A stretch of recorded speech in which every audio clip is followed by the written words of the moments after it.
The most important thing as a real estate principal is to be able to grow agents from 0 to 30 transactions or 0 to $300,000 in fees. And the faster that we can do that, the quicker that your business will develop. The industry is fascinated with trying to bring other agents on from other brands. And that's a very fast way to grow, to take existing agents who are already writing 300,000 and get them to become that $1 million performer. Because that becomes about structure and teams and being able to leverage all the things that they already know.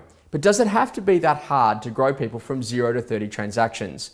What we know is critically important is to be able to get people in a position that they can go and do the work of understanding what a great agent really does. That's going to look at some basic foundational principles, aka market knowledge. How do people learn about properties in our area? How do people learn about the listing presentation itself? Because if we learn how to list, then we actually have a completely different level of confidence. And what do we do to bring people into the industry to ensure that they've got a high level of success?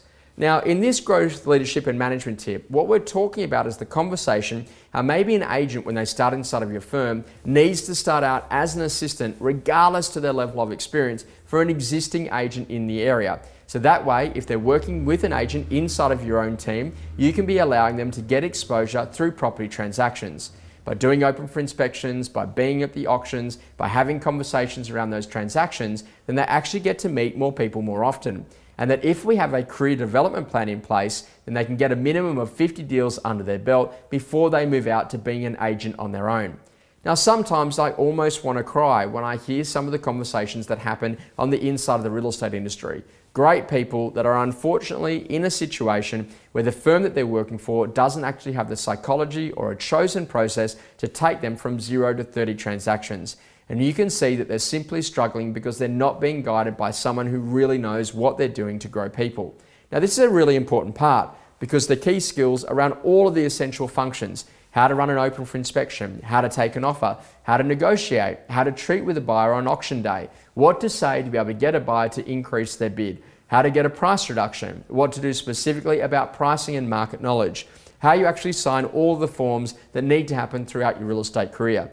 Also combined with that, understanding the rights and responsibilities of both buyers and sellers in tricky situations like things like a multiple offer. And that then combined with making sure that you've got the very best in systems around diary and energy management. Now, these things are not hard to learn, but it's important that we make sure that we've got a learning and education process in place. Now, in order to do that, what are the 10 most essential skills that are going to be really critical to take an agent from 0 to hero?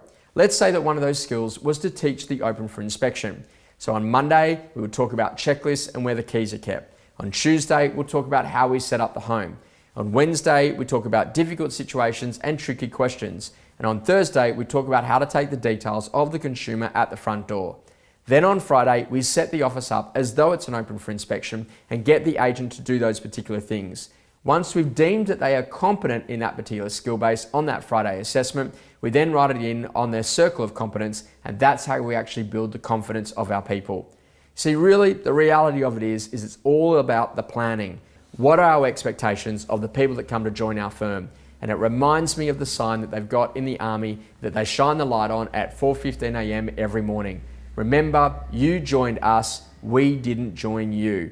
And if you're a part of the talent development squad, you need to not only come to training, but you need to train more outside of training so that then we can see you perform during the training and assessment to allow you the opportunity to really get a run out on the field. And that's a really important part.